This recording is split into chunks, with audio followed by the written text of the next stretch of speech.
Hey, welcome back to my channel. It's Mama D. How are you guys today? It's been a while since I recorded a video. I apologize for that. Things have been kind of crazy here at the house. So today we are discussing the number 3 issue of importance to people in middle age, and those are mobility issues. Now, if you've never had an issue with mobility, thank God, because it's no fun being laid up and not being able to get around and take care of yourself any age.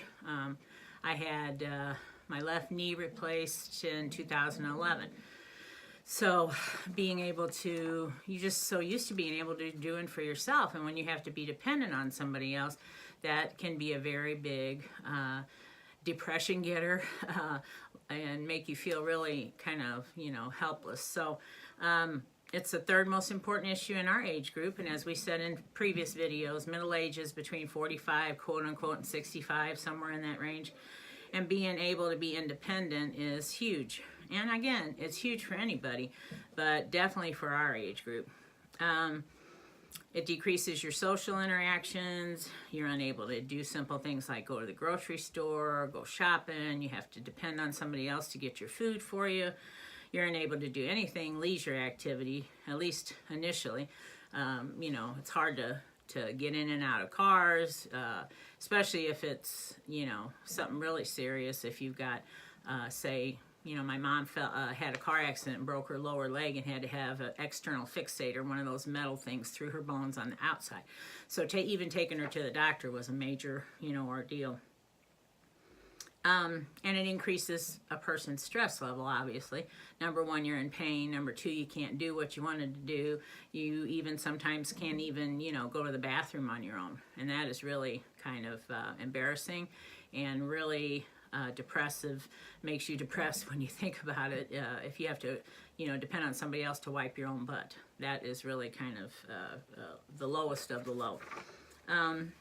And they can range, mobility issues can range from, things, just simple things with walking, to pain, chronic pain, arthritis, tendonitis, plantar fasciitis. If any of you have ever had heel pain, you know what that feels like. And if you have mobility issues with your upper extremities, like you can't reach for things, they make those gripper things that you can reach for things. I happen to have right now a frozen left shoulder, so I've been going to therapy, so this is good for me to be able to reach this high.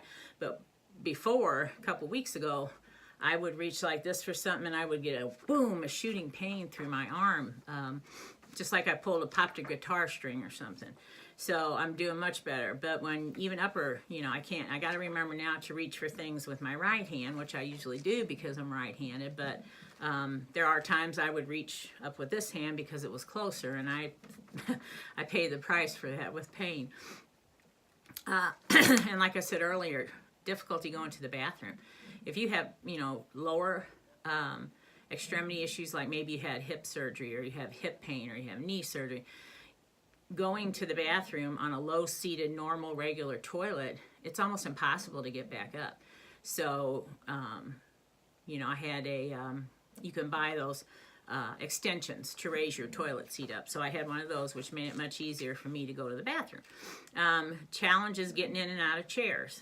Now, let me tell you, for one thing, a regular hardback chair like this that's up higher is great. But if you sit down in one of those plush, kind of couches or seats, you're going to need 2 people to help you try and get up. And that's embarrassing. It really is.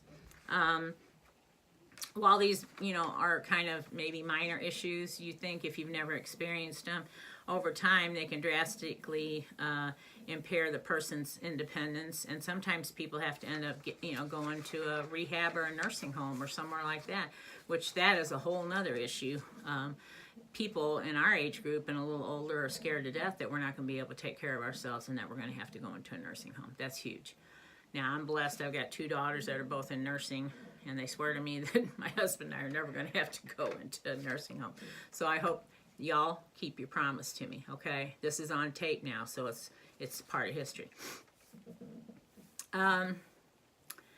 anything that affects your steadiness and your balance, these are major safety concerns for any age group really, but for our age group, because with women mostly, we tend to suffer, some of us, from osteoporosis. And if you're not sure what osteoporosis is, that is a bone loss.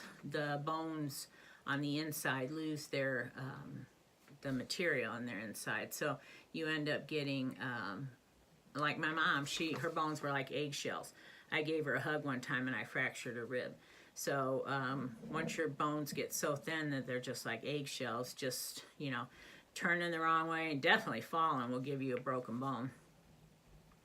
And you need to have resources around to help you when and if that does happen, that you end up with mobility issues.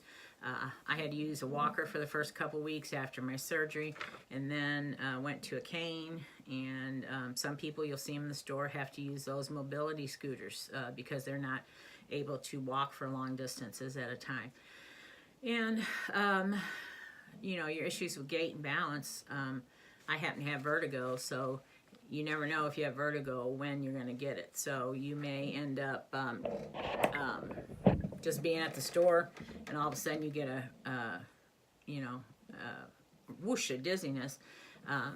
Or in the morning when you get up, you never know when it's going to hit you. But vertigo, once you've had everything else investigated to make sure you don't have anything serious going on, they'll usually give you a diagnosis of vertigo. And so what that is, I had to go to physical therapy for that, vestibular therapy. The vestibule is inside your inner ear. And there are little crystals that are inside your inner ear, which I had no idea as a nurse even that was there. But when the crystals break loose and they travel through that little tube, that's when you feel the dizziness. So it's kind of like a kidney stone. When the kidney stone is moving through the ureter is when you feel pain. When it plops into the bladder, the pain is gone. Well, once that crystal lodges into the lining of the tube, then the dizziness goes away. So they teach you exercises where you can try and help get that crystal to lodge into its inner ear. But until it does, you're going to feel vertigo. And I walked and felt like I was a drunk person. If you've ever experienced vertigo, it's not fun. And you get nauseated and you feel, you know, totally off balance. So if you're dizzy, you lay down, you make sure you drink enough water, and the dizziness does not go away, you need to go to the emergency room, because that could be an early sign of a stroke, or it could just be vertigo, but you're never going to know. So you need to get that checked out. But other losses of balance issues besides the inner ear, your eyesight can cause you to not perceive what's in front of you, right? Or if you're really, hard of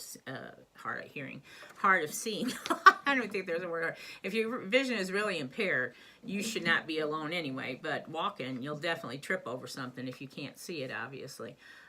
Improper medication management is huge. Especially in elderly people, and if they have beginnings of dementia, they do not need to have their medications around them at all, because they will take double the dose, or, there's a huge safety concern with medications in people, that have dementia. So you got to watch that. And dementia just in itself is enough to give you a person, problems with their mobility. And Parkinson's disease, I have a good friend who has that, and she will just lock up all of a sudden where nothing will move. And she fell in the bathtub one night and hurt herself. So, those kinds of diseases that do things, muscular dystrophy, any of those diseases that have to do with your, your muscles and your body and your mobility. And then, there's other medical issues that can cause you to have issues with mobility. And, high or low blood pressure can make you dizzy. Low blood pressure for sure can make you dizzy. And heart disease, really, there's several heart rhythms, that atrial fibrillation. I have that, and I also have what's called sick sinus syndrome.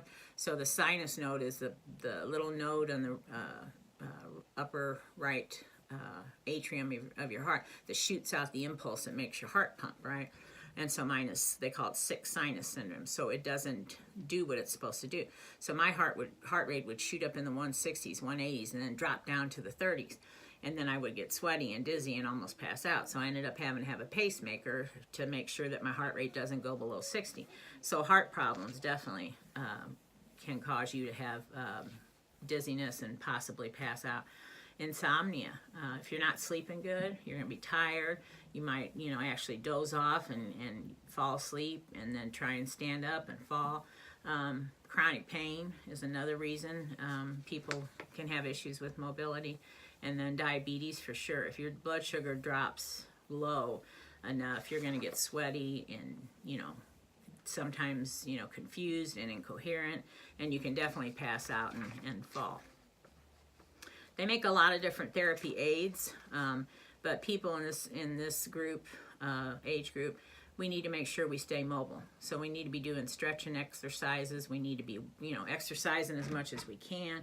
I like to bike ride. So right now, it's 10 inches of snow outside, but I've got a stationary bike, and I also have access to our, city's recplex. So I go up there and ride the bike a lot. So making sure you're keeping your arms and legs and body as in motion as possible, so you don't get some of these ailments. And then different aids that they have to help you. Like I said, I know when I first had surgery, I had to use a walker to get around. Then I had to use a cane. And they make those mobility scooters for people that, seriously can't move around. Like I said, we should be exercising and stretching our muscles and making sure that we're staying in as best possible physical shape as we can. And then this is huge, and I didn't even really think about this, was proper footwear. You can trip and fall so easily. One of the big things I saw in the ER was people would wear those flip-flop house shoes, and then the shoe, falls off. It doesn't have a back, it's just the front part, and the person trips and falls. So you got to make sure your footwear is that it fits and that it is comfortable, and definitely low heel. No, you shouldn't be walking around in high heels if you're elderly, really. And then rubber sole shoes that grip the ground well, and also that you have good arch supports. And then you want to try and avoid wearing clogs, sandals, high heels, and definitely the slippers. Those are deadly, the slippers. But then you get into there's also an emotional issue along with this.